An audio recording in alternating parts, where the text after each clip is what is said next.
Məzahir bəy, qohum-əqraba ziyarətinin əhəmiyyəti nədir? Müsəlmanın qohum-əqraba ilə münasibətini davam etdirməsi, buna dinimizdə silə-i rəhim deyirlər. Ən önəmli nüanslardan, dinimizin verdiyi ən önəmli nüanslardan biridir.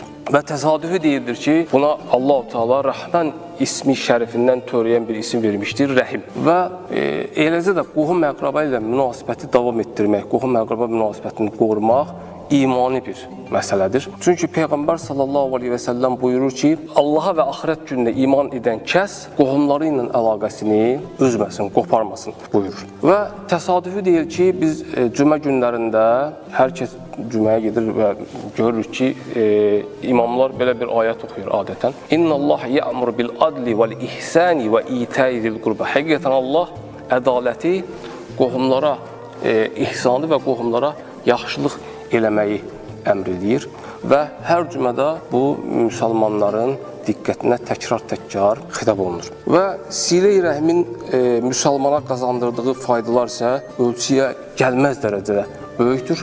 Peyğəmbərimiz buyurur ki, ruzisinin artmasını və ömrünün uzanmasını istəyən şəxs qohumlarının əlaqəsini qorusun.